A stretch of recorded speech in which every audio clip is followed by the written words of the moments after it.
अस्सलामुअलैकुम, बोल न्यूज़ के साथ मैं हूं अनविशा सलीम। मैं हूं माहरुख शहरियार। बुलेटिन का बाकायदा आगाज करेंगे आज के अहम फैसले के साथ। पेशावर हाई कोर्ट की जानिब से बड़ा फैसला जारी किया गया है।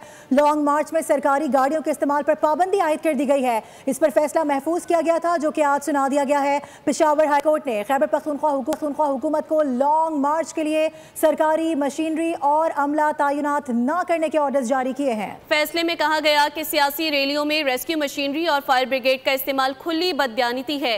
सरकारी वसाइल का सियासी मकासद के लिए इस्तेमाल अवामी एतमाद से गद्दारी है। अदालत ने वाज़ेह किया कि अवामी वसाइल किसी एक जमात की जागीर नहीं। सरकारी गाड़ी और मशीनरी अवाम की खिदमत के लिए हैं, सियासी शो के लिए नहीं। मामले पर सेनेटर फैसल वाबडई कहते हैं कि पाकिस्तान कोई बनाना रिपब्लिक नहीं है। अब जो भी सियासत के लिए सरकारी वसाइल का इस्तेमाल करेगा गद्दारी के जुमरे में आएगा। गद्दारी का मतलब ये होता है कि आप पाकिस्तानी होकर पाकिस्तान के खिलाफ काम नहीं कर सकते। एक पार्टी माजी में गद्दारी वाला काम कर चुकी है। बोले कि उम्मीद है कि सुहेल आफरीदी इस फैसले पर मिनोअन अमल करेंगे। रिपब्लिक तो नहीं है, तो बहुत जबरदस्त फैसला है और मैं समझता हूँ इसकी रोशनी के अंदर सबको एक सबक मिलेगा, तमाम पॉलिटिकल पार्टीज को और स्पेशली उन पॉलिटिकल पार्टी को, उस पॉलिटिकल पार्टी को जिसने ये माजी में गद्दारी वाला काम कर चुके हैं। आप ट्रेटर कहलाएंगे अगर आप ऐसा काम करेंगे और मैं समझता हूँ कि ये मुस्बत चीज है और इसको पॉलिटिशियंस और पॉलिटिकल पार्टीज भी मुस्बत लेके चलेंगे। सुहेल आफरीदी साहब एक मुस्बत सियासत कर रहे हैं, पॉलिटिकल वे फॉरवर्ड ले रहे हैं, अपने लिए भी अच्छा कर रहे हैं, SCM सूबे के लिए भी अच्छा कर रहे हैं, जमहूरियत के लिए भी अच्छा कर रहे हैं, तो वो इसको मनोमन मानेंगे। गवर्नर खैबर पख्तूनख्वा फैसल करीम कुंडी कहते हैं कि सरकारी वसाइल सियासत के लिए इस्तेमाल न करने का हुक्म अभी सिर्फ पेशावर हाई कोर्ट ने दिया है। अगर दीगर सूबों की हाई कोर्ट्स भी ऐसा फैसला देती हैं तो उनकी हुकूमतों को भी अमल करना चाहिए। मैं समझता हूँ कि ये पेशावर हाई कोर्ट का बड़ा ही तारीखी फैसला और बहुत पहले ये फैसला हो जाना चाहिए था। आप देखें कि जो खैबर पख्तूनख्वा के जो वसाइल और धरनों पे और इस पे जो आज भी हमारे जो रेस्क्यू गाड़ियाँ हैं इस्लामाबाद में मौजूद हैं और जब यहाँ पर कोई पुराना खासा कोई आफत आती हुई ऐसी चीज होती है तो हमारी जो गाड़ियाँ वो मौजूद नहीं होती, यूज नहीं होती। तो बिल्कुल बात है अगर किसी पॉलिटिकल पार्टी इवेंट करने को अपने जाती वसाइल खर्च करें के वसाइल खर्च नहीं हो, मैं समझता हूँ कि इसको 2 साल बाद है तो 1.5 साल बाद है, लेकिन मैं समझता है दे रहा है दुरुस्त है, लेकिन मैं समझता हूँ कि बहुत अच्छी बात है। तो पेशावर हाई कोर्ट ने फैसला किया है, अगर बाकी हाई कोर्ट भी फैसला करेंगे तो डेफिनेटली उन पर भी जो है वो अमल दरामद होगा और हुकूमत की जो है उसको फॉलो करना है हाई कोर्ट के डिसीजन को या supreme court. Peshawar high court ने सरकारी मशीनरी और वसाइल को सियासी मकासद के लिए इस्तेमाल करना गैर कानूनी करार दे दिया है। नून लीगी रहनुमा इख्तियार वली खान कहते हैं कि पेशावर हाई कोर्ट का फैसला यकीनी तौर पर खुशाइंद है क्योंकि PTI अवामी वसाइल को अपने सियासी मकासद के लिए इस्तेमाल करती रही है। पहले तो उन्हें प्रोटेक्शन मिल जाया करती थी, लेकिन अब निकालें ज़रा सरकारी मशीनरी। हम भी तौहीन अदालत की रिट दायर करेंगे। ये किसी कैदी नंबर 800 चोर की मलकियत नहीं। आप अवाम के वसाइल अपने ज़ात के लिए कैसे इस्तेमाल कर सकते हैं?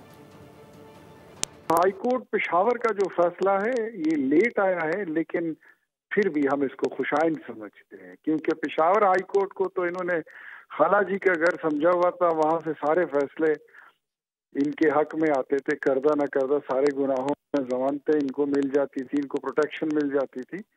वहां से ये फैसला आना ये बहुत ही खुशाइन है।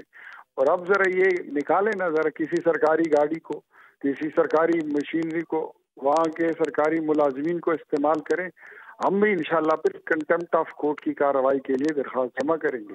तो मेरे ख्याल में ये खुशाइन है, ये आवाम की प्रॉपर्टी है और ये आवाम के लिए इस्तेमाल होती है। ये किसी कैदी नंबर 800 चोर के बाप की मलकियत नहीं है कि आप उनकी रिहाई की तहरीक के लिए सरकारी वसाइल इस्तेमाल करें, वहाँ के खजाने के पैसा इस्तेमाल करें। जितने वसाइल हैं आप उसको इस्तेमाल करते अपने पॉलिटिकल अज़ाइम के लिए, तो वो एक कानूनन जुर्म था, जुर्म है और इसको जुर्म ही तस्वर किया जाएगा। सेनेट में आर्मी एक्ट बिल कसरत राय से मंजूर कर लिया गया। ऐवान बाला में बिल नायब वजीर आज़म इसहाक डार ने पेश किया। बिल की रोज से army chief of defence forces होंगे। इसके साथ ही एयरफोर्स और नेवी तरमीमी बिल भी मंजूर कर लिए गए।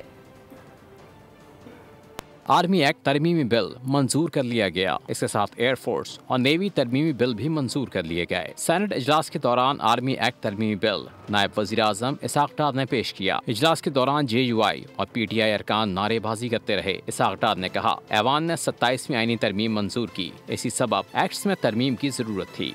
बिल के मुताबिक army chief he chief of defence forces होंगे। नए ढांचे के तहत चीफ ऑफ डिफेंस फोर्सेस के लिए नया नोटिफिकेशन जारी किया जाएगा, जिसके बाद इनकी मुद्दत मुलाजमत असर-ए-नौ शुरू होगी और फील्ड मार्शल सैयद आसिम मुनीर नवंबर 2030 तक चीफ ऑफ डिफेंस फोर्सेस के मनसब पर फाइज रहेंगे।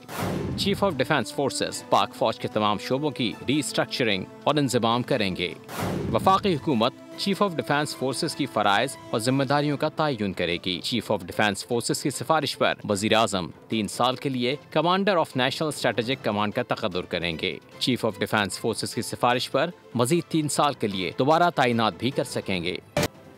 और 2 जजेस ने आईनी तरमीम के खिलाफ इस्तीफे दे दिए हैं। ये जजेस अब शायरी और सियासी बयानबाजी भी कर रहे हैं। वज़ीर दिफा ख्वाजा आसिफ की इस्तीफा देने वाले सीनियर तरीन जजेस पर तनकीद, कहा कि एक ऐसे जज का ज़मीर भी जाग गया है कि जिसके बड़े पहले जनरल ज़िया और फिर परवेज़ मुशर्रफ का साथ देते रहे।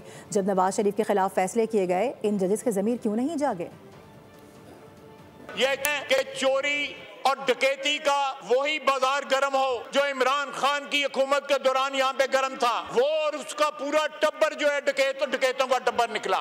ये लोग जो है इनको सिलेक्टिव एमनीसिया है, ये लोग जो है भूल गए हैं, अपना माजी भूल गए हैं और आज जो है जमहूरियत के अलमबरदार बने हुए हैं। मैं इन सब का माजी जानता हूँ। इस ऐवान में जब आधी रात को 52 कवानीन जो है पास किए गए, उस वक्त इनकी गैरत और अहमियत कहाँ थी? अदलिया का किरदार जो है पाकिस्तान की तारीख में हर मोड़ के ऊपर इतना भयानक और स्याह रहा है कि शायद ही किसी मुल्क में अदलिया का किरदार इतना भयानक रहा हो। जस्टिस अमीनुद्दीन खान ने वफाकी आईनी अदालत के पहले चीफ जस्टिस की हैसियत से हल्फ उठा लिया। सदर मुमलिकत आसिफ अली जरदारी ने जस्टिस अमीनुद्दीन खान से हल्फ लिया। वफाकी आईनी अदालत के जजेस की तकर्री के पहले मरहले में 3 जजेस ने हल्फ उठा लिया।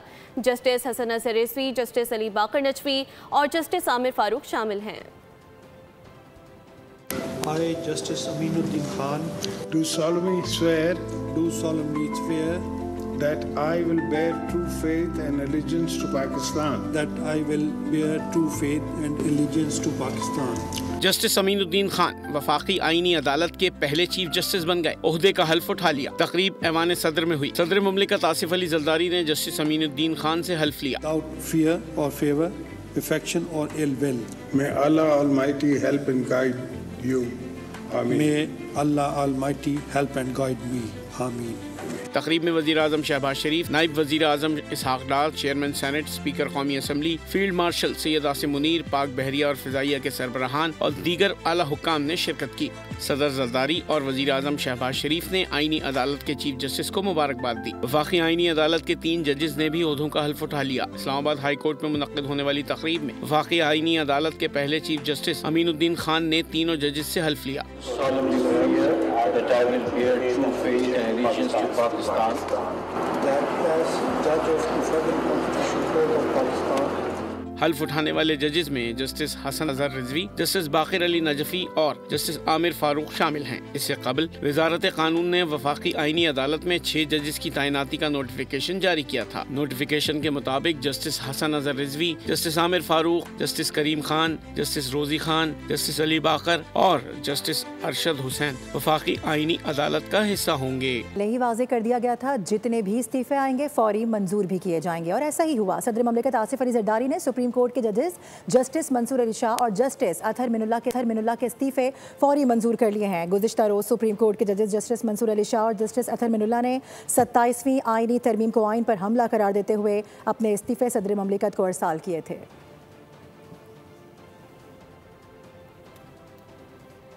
मुल्क में सियासी इस्तेहकाम लाजिम है। शोरिश ने इदारों को कमज़ोर किया। स्पीकर पंजाब असम्बली मलिक अहमद खान का लाहौर में तकरीब से खिताब, कहा जो तरमीम पार्लियामेंट ने करने की कोशिश की उनको अदालतों ने रोक दिया। अदालती ओहदों के लिए जारी रसाकुशी के बायस मजीद इस्तीफे भी मुतवक्के हैं। उन्होंने अदालती तैनातियों में पार्लियामेंट के किरदार पर जोर देते हुए कहा कि ये इख्तियार पार्लियामान के पास होना चाहिए। सियासी इस्तेहकाम भी लाजिम है। मुल्क की बुनियादें दुरुस्त करना भी लाजिम है। मुल्क के अंदर जो शोरश रही उसका कला कमा करना भी जरूरत है। पार्लियामेंट को बिल्कुल एक साइड पे लगाकर बिठा दिया गया है और जो पार्लियामेंट के आइन ने जो इख्तियारात तजवीज किए थे चंद अदालती फैसलों के जरिए छीन लिए गए। अगर आज कोई जज साहिबान इस्तीफे देकर घर जा रहे हैं, उनकी फ्री विल है, दे शुड। पार्लियामेंट के पास ये इख्तियार होना चाहिए, इम्पीचमेंट्स का इख्तियार पार्लियामान के पास होना चाहिए। खबरों के सिलसिले को आगे बढ़ाते हुए आपको बताएं कि पीपल्स पार्टी ने वज़ीर आज़म आज़ाद कश्मीर अनवारुल हक के खिलाफ तहरीक अदम एतमाद जमा करवा दी। कॉपी बोल न्यूज़ ने हासिल कर ली है। पीपल्स पार्टी की जानिब से फैसल मुमताज़ राठौड़ को कायदे ऐवान नामजद कर दिया गया।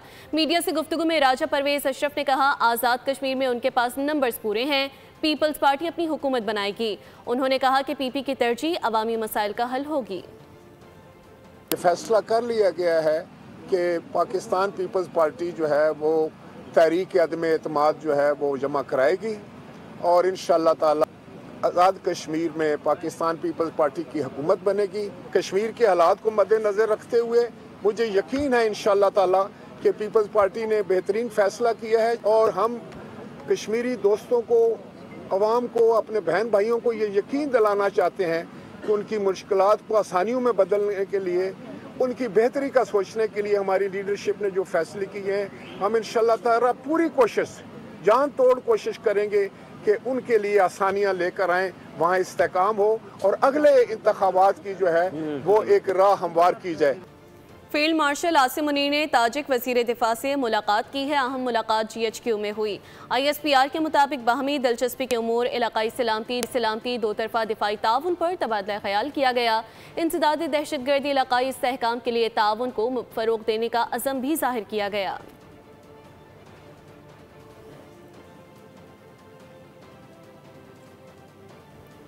आपको बताएं कि chief of general staff lieutenant general Syed Amir Raza का दौरा है सऊदी अरब। इससे मुताल्लिक़ खबर यह है कि CGS लेफ्टिनेंट जनरल आमिर रजा की सऊदी हम मनसब जनरल फयाज बिन हमीद अल रुवैली से मुलाकात हुई है। पाक सऊदी बाहमी दिलचस्पी की स्ट्रेटेजिक उमूर पर तबादला ख्याल किया गया है। ISPR के मुताबिक इस मुलाकात में दो तरफा दिफाई ताउन के फ़रोग़ पर गुफ्तगू की गई। पाक सऊदी अफवाज की इंटर ऑपरेटेबिलिटी और स्ट्रेटेजिक म्यूचुअल डिफेंस एग्रीमेंट के तहत इश्तराक कार बढ़ाने पर भी गौर किया गया। मुल्क में चीनी की ज़्यादा से ज़्यादा फ़ी किलो कीमत 229 रुपये तक पहुँच चुकी है। आपको ये बता दें कि कौमी इदारा शुमारियात के मुताबिक गुज़िश्ता एक हफ्ते में कोयटा में चीनी की फ़ी किलो कीमत में 19 रुपये तक का इजाफा हुआ है। कोयटा के शहरी मुल्क में सबसे महंगी 229 रुपये फ़ी किलो चीनी खरीदने पर मजबूर हैं। पेशावर में चीनी की ज़्यादा से ज़्यादा 200 रुपये, जबकि कराची और इस्लामाबाद में 195 रुपये फ़ी किलो तक है। मुल्क में चीनी की औसतन कीमत 185 रुपये 47 पैसे पर आ गई। एक साल कबल मुल्क में चीनी की औसतन कीमत 132 रुपये 24 पैसे फ़ी किलो थी। मुल्क में हफ्तावार महंगाई की शरह में 0.53% तक इजाफा देखा गया है। महंगाई की मजमूई सालाना शरह 4.15% हो गई है। इदारा शुमारियात के मुताबिक एक हफ्ते में मुर्गी, आलू, टमाटर, दाल, मसूर और अंडों समेत 15 अशिया की कीमतों में इजाफा देखा। 12 अशिया की कीमतों में कमी आई है। बात की जाए 24 अशिया की तो उनकी कीमतों में इस्तेहकाम रहा है, वो मुस्तहकम रही हैं।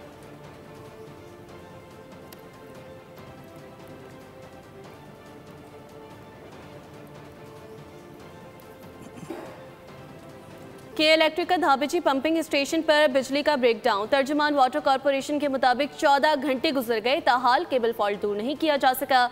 इलेक्ट्रिक के फॉल्ट के बायस शहर को अब तक 40 मिलियन गैलन पानी की कमी का सामना करना पड़ा है। Breakdown K3 pump house Dhabeji pumping station में पेश आया। के इलेक्ट्रिक हुकाम के मुताबिक केबल फॉल्ट सामने आया है। बिजली का ब्रेकडाउन गुज़िश्ता रात 9 बजे हुआ। बिजली बहाली के बाद पंपिंग स्टेशन निज़ाम मामूल पर आ जाएगा।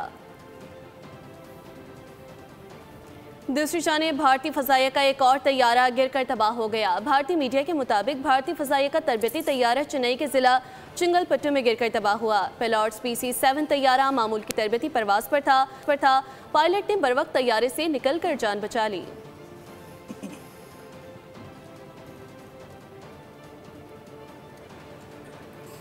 और अभी खबर यह है कि मुतनाज़ वीडियो एडिटिंग के मामले में BBC ने अमरीकी सदर से माफ़ी मांग ली है। बरतानवी नशरियाती इदारे ने तस्लीम किया है कि 6 जनवरी 2021 की ट्रंप की तकरीर को इस अंदाज में जोड़कर पेश किया गया जिससे ये तासुर पैदा हुआ कि डोनाल्ड ट्रंप अपने हामियों को तशद्दुद पर उकसा रहे हैं। BBC ने यकीन दहानी कराई है कि एडिट शुदा दस्तावेज़ी फिल्म दोबारा नहीं दिखाई जाएगी। अमरीकी सदर ने दस्तावेज़ी फिल्म में उन तकरीर के मुतनाज़ एडिटिंग के मामले पर BBC को $1 अरब हर्जाने की धमकी दी थी। बुलेटिन से फिल वक्त इतना ही। विजिट कीजिए bolnews.com और देखते रहिए बोल।